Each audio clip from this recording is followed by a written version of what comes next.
Antibiyotik kanalına hepiniz hoş geldiniz. Kaç ay oldu abi? 2 ay olmuş. Evet, intro özel Bu sefer de fısı ben olayım. fıtık haberlerine hepiniz hoş geldiniz.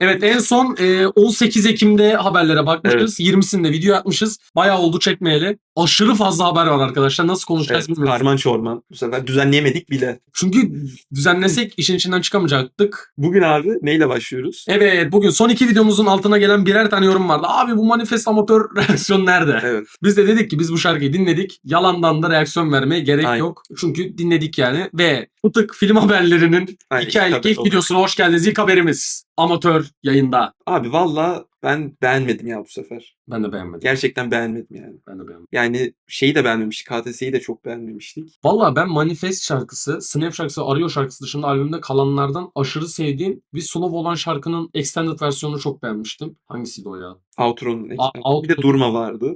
Durmadı yani. O da fena değildi. Onun dışındaki zaten çok beğenmiştim. Zehir falan ben beğenmemiştim. Ya manifest falan zevkli. Amatör Zehir'den güzel bencesi. Evet. Onlardan Evet. falan iyi ama amatörün bence şöyle bir problemi var. Amatör çok birbirinden bağımsız parçaların Evet birleşmesi gibi. Böyle Gerçekten katliam öyle. şarkısı gibi yani. Evet, böyle farklı sanatçılar feat atmış gibi böyle. Harbiden tam rap parçası gibi dediğin gibi. Çok alakasız geldi bana yani melodi şeyi olarak. Bana da çok alakası geldi. Zoktay'ın Parti gibi, Çok Hilal'in bölük pörçük Parti geldi. giriyor. Hani son 25 saniye o işte Sevda ile Hilal'in girdiği kısım eğlenceli ve hızlı, güzel. Hani enerjiyi veriyor sana ama çok bilmiyorum bana bağımsız geldi. Benim hoşuma gitmedi. Yani daha uzun bir şarkı olsa, biraz daha böyle sindire sindire gitse o kısımlar daha güzel olabilirdi yani. Çünkü yine kısa bir şarkı. 3 dakikanın altında. 3 dakika ya. Tam 3 3 dakika. dakikanın altında. 2 dakika 50'de bitiyor mu? Bitiyor. Sonra kredi akıyor falan. Ya bir de 3 dakika için çok fazla şey vardı. İşte Sen dediğim dedin gibi yani bunu. uzatsalar hani Kalabalık biraz daha geldi bana. güzel olabilirdi yani. Bilmiyorum benim yorumlarım bu şekilde. İngilizcesine reaksiyon Evet çekeceğiz. onu merak ediyorum. Acayip merak Onun ediyorum onu. yazıyor zaten orada. Onu nasıl...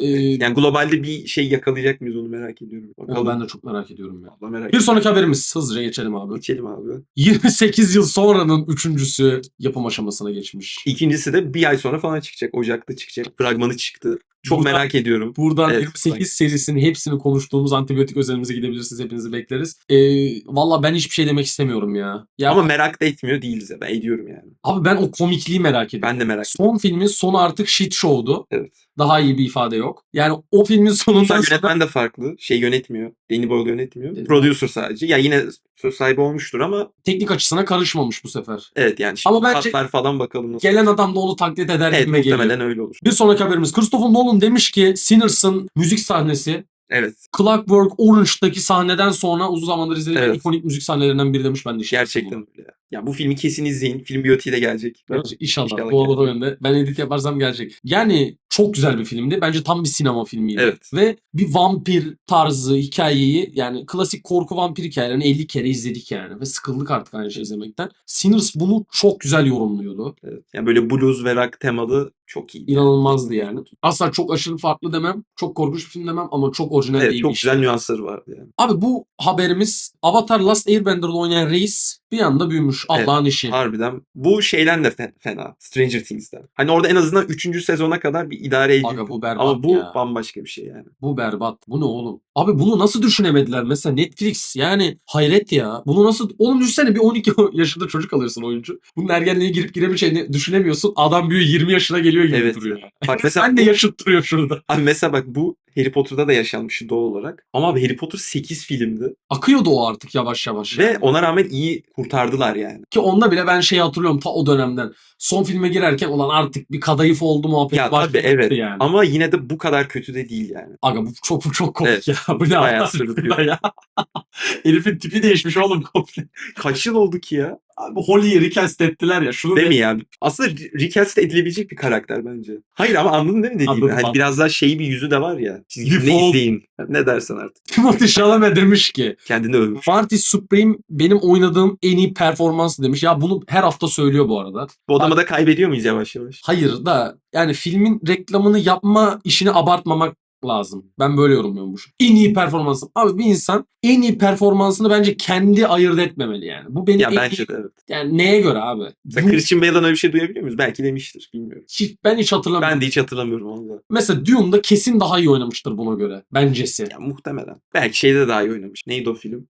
Bob Dylan'ı canlandırdığı. Fix. Complete Unknown. Bakalım. Spor filmlerini çok seviyorum. Evet bu aralar yine bir şey oldu sanki. Beyzbol, Spor filmleri aynı. House Hafif Feeling'de biyografi beyzbol. şeyleri falan biraz ön plana çıktı gibi. Abi lazım ya. Eksik abi spor film. Geçen gün dedim ki bu ara bir şey yapmaya çalışıyoruz. Farklı farklı türde filmleri ayırt ediyoruz. Hem Reşat için hem Instagram'da kaydırmalılar için. Abi spor filmi baktım gerçekten ve yok abi. Çok eskiler var yani. İşte Coach Carter. Daha işte böyle bilmem- boksa yönelik filmler falan Aynen. bir ara çok şeydi. Ya onlarda da ya kültler var ya da berbatlar var yani. Böyle arası yok yani. Fighter var mesela. Hı. Çok severim onu. Şey var hala Aynen, izlemedim. Fighter. Warrior var mesela hala izlemediğim. O da çok iyi filmdir mesela. Bir de böyle en son Sidney Sweeney'nin yaptığı falan var. Bak onu da merak ediyorum. Ben de Ben. Onu da çok reklamını yaptılar. Buraya fotoğrafını koyalım onun ya. Bir sonraki haberimiz. Evet. Umur abime selam olsun. Burada Evet. Umur abi demiş ki Dune'da Timothée Chalamet'in aldığı ücret 2,2 milyon dolar. Ve 20 bölüm Kenan İmirzalıoğlu şu an oynadığı dizide oynasa aynı parayı alıyor demiş. Bence bu berbat yani. Muazzam kötü bir istatistik bu ya. Kenan İmirzalıoğlu Dune kadar prodüksiyonlu ya da oyunculuk gerektiren bir şeyde de oynamadığına göre 20 bölüm takılıyor adam gibi. Bana Ya öyle burada şimdi şöyle bir şey diyebilir miyiz? Atıyorum 20 bölüm işte 20 çarpı bir film gibi düşünebilir miyiz mesela? Bu sağlıklı bir yorum olur mu? olmaz. Efor abi ne kadar efor. Değil mi? Adamlar CGI'la şeye biniyor solucan gibi bağırıyor. Rika aman işte Reşut olmuyor abi bağırıyor. Lisan algı bir şeyler giriyor oradan fırlıyor. Zendayla bakışıyorlar olmuyor kesiliyor. Bunlar abi ben gerçekten Türk dizilerinin ikinci çekimli olduğu falan inanmıyorum ya. Kamera var böyle geliyor. Fan yapıyor. Pan yapıyor bitiyor film direkt. Su böreği tanıtıyordu. Ya kamera böyle pan yaptı, börek yok. Ve hani şöyle diyeyim. Dizileri açıp izlemiyoruz bu arada. Ben hayatta izlemem. Evet. Bu seviyedekini. Bak kesitleri önüme düştüğü an 5 dakikaysa 10 dakikaysa full izliyorum. Sırf yorum yapabilmek için. Abi berbat oynuyorlar. Gerçekten inanılmaz kötü oynuyorlar. Yani özenmedikleri de belli. Ben Kenan İmirzalıoğlu'nun çok kötü bir oyuncu olduğunu düşünmüyorum. Yok bence de değil. Hatta kötü bir oyuncu da değil. Ama adam büyük ihtimalle çok özenmiyordur. Bu ama ya biz daha önceki fıtıklarda da konuştuk. Bu bizim çevrenin, bu sektörün geldiği son nokta yani. Bizim de onların da yapacağı bir durum yok. Adam da parasına bakar yani. Ya tabii canım. Böyle düşünüyorum. Öyle. Yani fazla ödenen şeyler de var Hollywood'da. Robert Downey Jr. gibi falan. Yani son Endgame O filmler. Doomsday abartı. O da fazla anladın. Abartı. Çok abartı. Çok abartı yani. Tamam çok iyi oynuyor. Bak bayağı iyi oynuyor. 75 milyon dolar da 70'lik de oynamıyor yani. evet, o öyle bir oyunculuk yok yani. Tom Cruise filmi prodüse ediyor, yazıyor, gözüne atlıyor, üstünden atlıyor, uçaktan atlıyor. Adam gene 15 alıyor mesela Evet. yani. Her şeyi o yapıyor yani. Robert Downey Jr. hiçbir şey yapmayacak ve tek oyunculukla 75 alma işi bence acayip Evet. abartı yani. Bilmiyorum bana öyle geliyor. Bakalım. Bir sonraki haberimiz. Mustafa Sandal İngiltere Sanat Konseyi tarafından uluslararası sanatçı olan ilk Türk olmuş. Kendisi kutlarız. Evet, güzel bir haber abi. Bir de şöyle bir şey var tabii.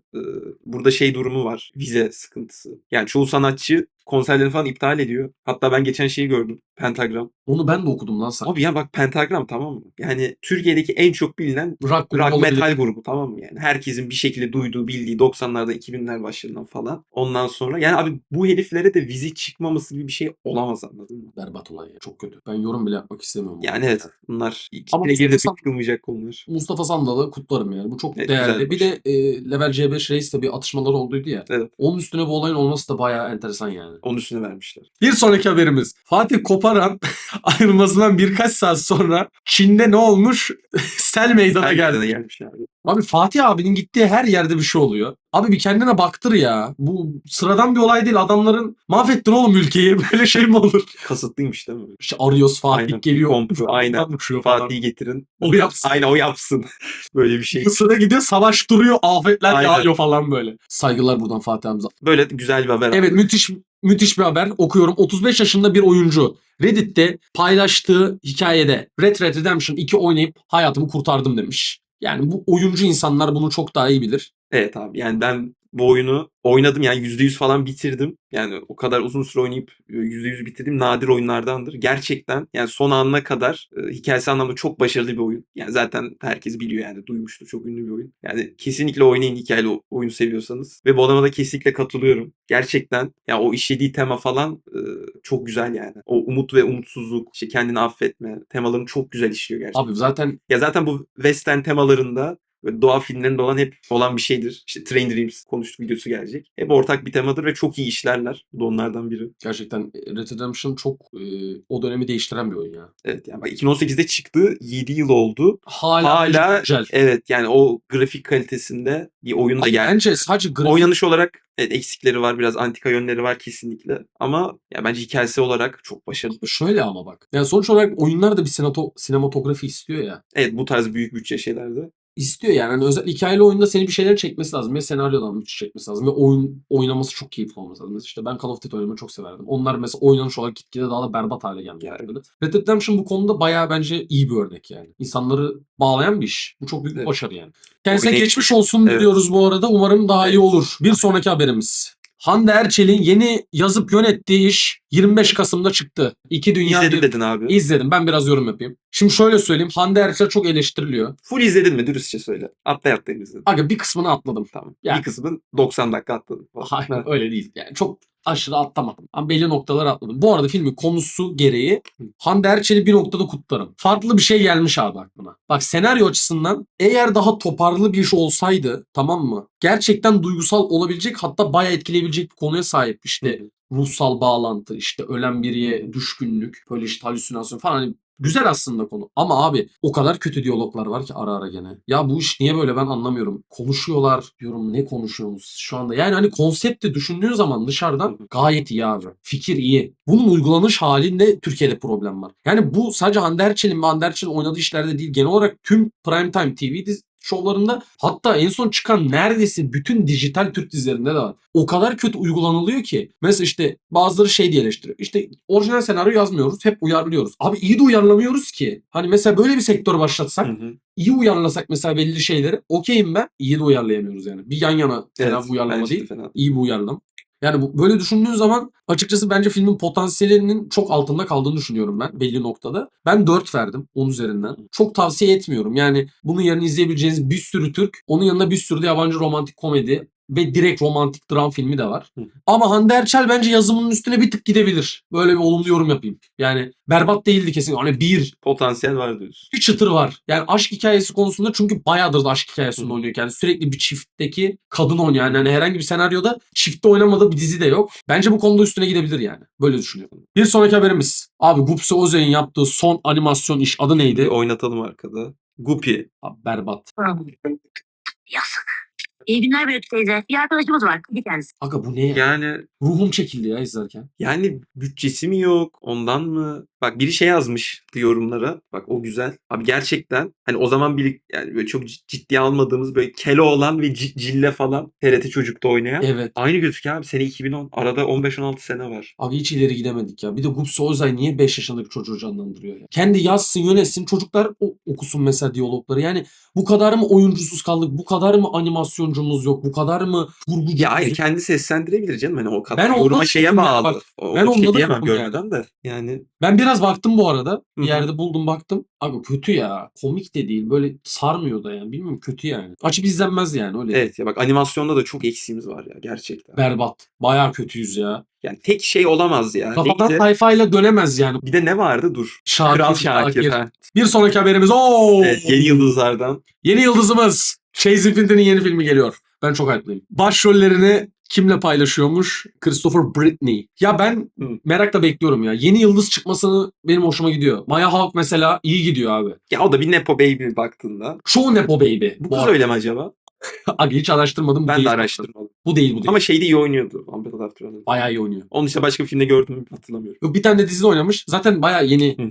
bir aktris. Bence geliştirir kendini yani. Ben bu Başarılar. tip oyuncuların böyle geliştirirken birer tane arada bir dram film atması gerektiğini düşünüyorum. Spesifik. Bir tane seçip oynamalılar bence. Anladım. O dramatik yönünü de görmeliyiz yani diye düşünüyorum. Ki One Battle After Another'da bayağı duygusal bir rolde oynuyordu. Hı. Çok da iyi oynuyordu. Ben merakla takip ediyorum ya. Bir sonraki haberimiz. Sopranos'un yaratıcısı David Chase yeni bir dizi peşindeymiş. MK Ultra. MK Ultra'ya şeyden de aşinayız. İşte mainstream olarak. Stranger Things'de de hatırlarsan. Hatırlamıyorum. Ya bu şey işte CIA'nin başlattığı bir proje. Tamam. İşte böyle psychedelic falan şey bir program yani. İlginç bir şey bu arada. Biraz korkunç hatta. Yani şimdi şöyle söyleyeyim. Araştırabilirsiniz. Sopranos'un ne kadar sert bir iş olduğunu düşününce, bir de senin söylediğin gibi konu da böyle sert olunca bence Evet. iyi bir birleşim olabilir. Bir de Limited Series olması bak şimdi ilgimizi çekti. Bir şey Bak söyleyeyim. Sopranos'u biz izleyemedik. bitiremedik. 100 bölüm abi başlayamıyorum yani O ya. kadar var mı? 95 mi ne ya? Ne diyorsun ya? Bir de 1 saat bölümler. Aga, Bak şimdi Limited serisi olunca bir aga keyifli, anladın Limited mı? benim en sevdiğim Duyunca, kelime ya. evet. Limited yazıyor ya. Oho deyip Evet. başlıyorum mesela. Mini series Limited. Burada bizi alıyor işte. Limited ama 10 sene. 10 sezon. Aynen. 10 sene dedim ya. Bir sonraki haberimiz. David Fincher bir tane Star Wars işi yönetecekmiş. Rise of Skywalker'dan sonra geçen. Ve Lucasfilm demiş ki hayır. Lucasfilm. Yani Lucasfilm zaten Disney'in şeyi altında. Aga Lucasfilm ne yaşıyor ya? Abi çeksin ya. Salın oğlum adamı. David Fincher gibi adam gelmiş. Oğlum Star Wars'u başka vizyoner kim çekecek? Evet abi kim gelecek ya başka? İyi getirin ama. Ya, Ona çektiriyor. o da çekecekti bir ara falan. Ne bileyim ya. Adım kaçtı ya. Allah. Bir sonraki haberimiz. Benim en çok merak ettiğim haberlerden biri. Abi çok ilginç. bir Animasyon konu. işi olan Transformers G.I. Joe Collaboration animasyonu gelebilir. Evet. Robert Ve- Kirkman'ın şeyiyle. Şeyde benziyormuş. Invincible tarzı diyorlar. Vallahi güzel olur abi ya. Ama G.I. Joe ile çok iyi. Transformers benim kafada Hiç, oturmuyor. hiç oturmuyor yani. Hepsini izledim. İkisinden de hepsini izledim. Yani G.I. Joe'da çok az varım ama yine de bilmiyorum canlanmıyor kafamda.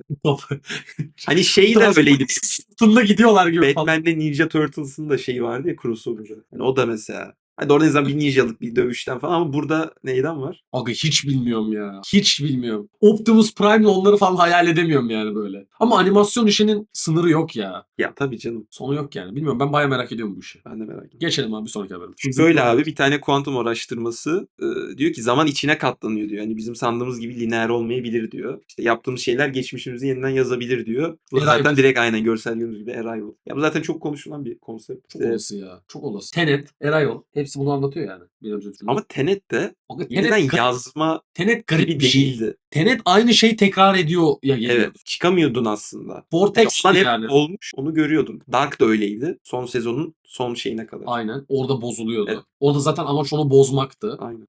Tenet'te de bozmaya çalışıp asla bozulamayacağı gibi bir. Evet. Hani Dark'ın tam karşısında yer alan bir noktadaydı. Abi bilmiyorum ben birazcık bu konuyu sinema üzerinden değerlendirdim çok kısa. Abi bu tip konuları böyle çok büyük bütçelerle düşünebileceğimiz şekilde ele alan film sayısı çok düştü. Nasıl Doğru. bir şeydir? Interstellar gibi, ne bileyim Arrival gibi, işte böyle mesela Gravity gibi. Hı hı. Böyle hani konu basit veya kompleks olması önemli değil. Bunu sana çok ciddi bir şekilde aktarma isteği barındıran filmler yok abi. Şu an şey var yani hep iş Cloverfield filmler gibi. Böyle Anladım. bir canavar var. Gelecek o.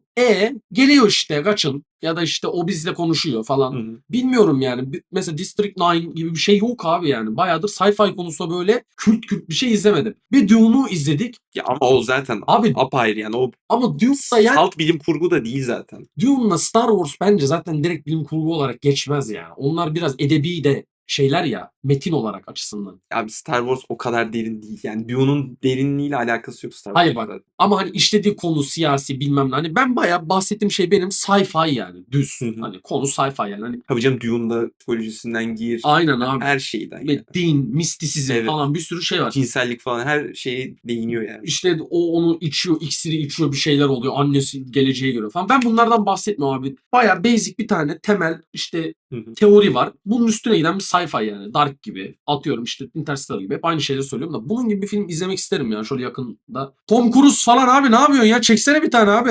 Değil mi ya? Tom Cruise'dan. O şey Christopher Maguire mı? McQuarrie mi? Aynen McQuarrie. Abi çekin bir tane ya. Manyak mısınız oğlum? Çekin bunu. Uzaya gidiyordunuz. Ne oldu abi o işler? İşte Ana de Armas bozdu şey.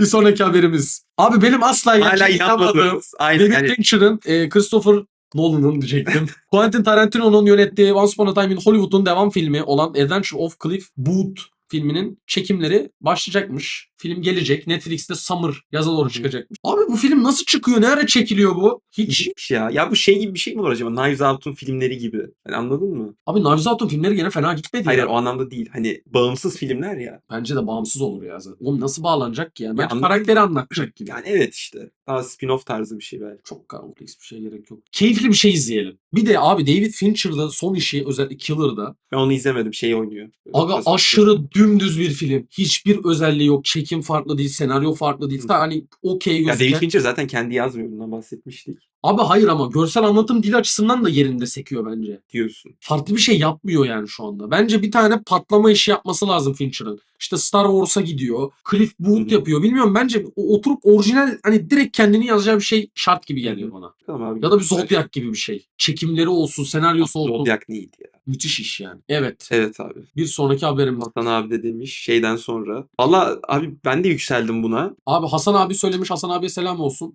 Hasan abi yükseldiyse biz de Cafer Jackson'ın Michael Jackson uyarlamasına yükseliriz. Abi insanlar bunu hiç beklemiyordu. Bir anda çıktı Evet diye. aynen. Ve inanılmaz iyi bir fragman bence. Bence de güzel fragman. Ve yani yeğeni abi. Evet o da güzel bir detay bence. Bence başkası canlandırmasından daha iyi. Sonuç olarak hani tanıyan biri yani. Hı hı. Michael Jackson'ı bilen biri ya. Heyecanla bekliyorum ya. Ya evet ben Bohemian Rhapsody güzel filmdi. Abi o da şöyle bak. Bohemian Rhapsody'nin bence eksik olan kısmı ne Hı. biliyor musun? Belli bir noktaya kadar film çok iyi gidiyor. Hani herhangi bir problem yok. İşte senaryo gayet çok Malek müthiş oynuyor falan. Abi ondan sonra sırf sonunda bir epiklik müthiş bir sahne yazacağız diye o aradaki senaryoyu hiç özenmemişler. Aradaki olaylar yok gibi hemen 3x'te atlıyorlar. Tak o sondaki hani en popüler olan Hı hı. konsere geliyor olay. Ama bak ben eğer gerçekten bir biyografi izlemek istiyorsam sondaki epik o işte stage show Hı hı. yani 2 dakika izlesem de bana yeter. Ben o hikayeyi görmek isterim yani. Sen bana bas Epic Show o zaman belgesel gibi ben izleyeyim yani. Gerçeği var zaten diyor. Gerçeği var yani. O tip bir noktada bana biraz aceleci geldi film. Ondan ben düşük vermiştim. Çok yüksek Hı vermemiştim. hı. Ya 6 vermişimdir. Büyük ihtimal 6 vermişim o noktadayım. İnsanlar çok beğendim. Bohemian Rhapsody genel olarak beğenilen bir film. Ya evet biraz şeyle de alakalı. Duygusal bir film falan. Onun da etkisi olmuştu. Ne diyorsun Sonraki abi? haberimiz Film 47. yedi. Ya böyle beni kaybedeli çok oldu bu seri. Yani Aga berbat ya. Bu rezalet bir seri olmaya doğru bu gidiyor. yenilerden ilki 5 miydi? 5 değil mi? 5-6. Okey 5 izledik ama 6 falan. Aga ikisi birbirinden kötü. Gerçekten Yani. ikisi birbirinden. Yani hani ikisinin birbirinden çok farkı yok. Aga bir de bak bu mevzu artık benim çok canımı Abi sıkmaya çok başladı. sündürülen bir janr oldu bir de ya. Ya hayır herkes deniyor Herkes bunu. geri geliyor. Aga herkes geri Herkes geliyor geri ya. geliyor. Herkes niye geri geliyor abi? Adamlar ölsün ya da ya bir tane maskeli lavuk var. 50 farklı kişi oluyor zaten o lavukta. Sürekli aynı kadının peşinden gidiyor. Kadın hep hayatta mesela. Bak şu an aklıma geldi. Bence bu filmin hafif komik de olan mizahi bir şey var ya bu ölümlerdeki falan. Bence bunu daha iyi yapan son zamanlarda şey çıktı. Neydi? Son Duran Son filmi. Bloodlines. Hatta konuşmuştuk biraz. Aga evet o biraz iyiydi. Bak o filmdeki şeyler bence çok daha tutarlı ve iyiydi. Aga o film abarttığını belli ediyor. Evet ya o filmin tonu çok daha iyiydi bence. Scream bir de kendini çok ciddiye alıyor amına koyayım. Yani Ve oradaki ölümlerin aniliği falan biraz daha şok ediyor. Hani böyle aa ulan falan oluyorsun böyle. Daha güzeldi yani ölüm. aga orada hani Abi bir de Scream serisinde şey de var ya. Abi bıçak giriyor böyle 10 kere giriyor. 20 Abi o kere son giriyor. filmdeki artık abartıydı yani. Giriyor çıkıyor onun üstüne atlıyor Evet, falan. yani tamam bir kere yaptın 2 kere yaptın. Bak Abi bunun aynısını Halloween'da da yaptılar. Bu Michael Myers ne abi mesela? Adama hiçbir şey olmuyor oğlum mesela yani. O da saçma sapan. Adam kafayı koparıyor bilmem ne mutant gibi hani Hı hı. lanse ediyorlar. O da saçma mesela yani. Michael Myers'a kimse hiçbir şey yapamıyor yani. 10 kişi birleşiyorlar dövüyorlar adamı. Ki Hı hı. bak 10 kişi birleştiği zaman Wolverine'i bile zorluyorlar mantıken. Yani bu abartı mesela yani. Hiç tadı kaçıyor bu olaylarda. Üstüne ağzı konuşmaya gerek yok. Evet, Haluk Bilginer. Hangisini oynuyordu Haluk Bilginer? Halloween'da oyun. O film fena değil. Sonraki haberimiz. Call of Duty'nin filmini Yellowstone'u yapan abimiz Taylor Sheridan yapacak. Abi Call of Duty'nin filmi çekilecekse bak şurada şey yani kesinlikle abi Black Ops'tan ilk oyundan ya da ikinci oyundan bilemedim Üçten Modern Warfare'in ilk üçünün herhangi birinden çekilmesi lazım. Bence Black Ops'un 3 bile olur. Ama bak şöyle 3 şeyden bağımsız ilk iki oyundan. Evet, İlk biraz iki oyun meta. birbiriyle direkt Alakalı. bağlantılı ve çok iyi hikayesi. Abi çok iyi bence yani. doğrudan herhangi bir oyundan şey olmak zorunda da değil. Yapacaklarsa yani. Ama oğlum yapılmaması gibi bir şey mümkün. Yani sıfırdan bir şey yapacaklarını Modern Warfare'ya düşünmüyorum. yapıştırsın. Oğlum zaten çok ünlü karakterler var. Aynen direkt Modern Modern Warfare, Warfare Captain yapıştırırlar. Price falan bir şeyler yapıştırırlar. Ama yani Hiç güzel zorlamayın. olabilir. Hiç zorlamayın. Modern Warfare yapın. Yapın izleyelim. Yani güzel olabilir yani. Bence de. Bir sonraki haberimiz. VR Fark. Evet, neden abi? Eğer çünkü bu. Evet. Sen bana bunu ilk attığında izliyorum böyle. Ben Allah Allah dedim böyle dünyayla alakalı bir şey mi çekecek? İşte kuraklık bilmem ne küresel ısınma falan. Ondan sonra bir çekti abi böyle işte. Harbiden. VR Fark Bu video deepfake abi direkt. Dünyanın düz olduğundan falan bahsediyor aslında sözde. berbat ya.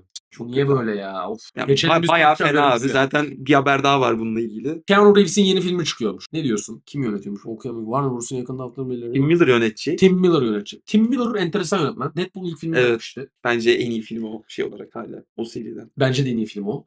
Tim Miller bir de renk olarak müthiş bir renk seçmişti o filme. Böyle Abi evet grimsi ya. bir renk var onun. O ton bak benim de aklıma hiç çıkmıyor. Müthiş bir O renk ya. Deadpool'un o kırmızı kıyafetle çok iyi bir kontrast yapıyordu kesinlikle. Ve aksiyon sahneleri de Ve öyle ya komik ve evet kesinlikle ve öyle komik bir film içinde öyle gri bir renk paleti artık Cesur iş. kullanılmıyor ya. Cesur iş. Çok başarılıydı yani. Abi TD falan, Tetmet bütün şeylere bakıyorum. Sarı sarı filtreler yani. O komikliği yansıtsın diye. Aynen. Full satüre olmuş renkler. Okey abi. Ben Tim Miller'ın işine Evet. alırım. Bir sonraki haberimiz. Okuyalım abi.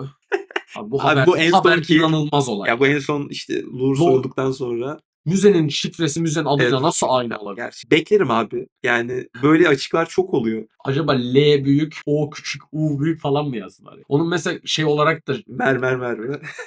Verecek olsa verirdi abi. Boş ver. Senin canın Ha? sağ olsun. Olacak iş mi bu ya? Allah Allah. Senin Teşekkür canından ederim, kıymetli mi? teşekkür Kurban olduğum ya. Allah Allah. Of, abi şifre koyun ya. Şey diyemeyeceğim. Yani. diyecek bir şey yok abi. Bir sonraki haberimiz. Neymiş bu haber? Erkek farelerin ömrünü %73 arttıran Evet. ilaç bulunmuş. Abi ama emeklilik yaşı. İnsan ömrü 400 yıl olacakmış. Heyecanlanıyorsun sanki yani yarından başlayarakmış gibi. Ama işte emeklilik yaşı 370 falan. ben bunu gene unutmuştum ya.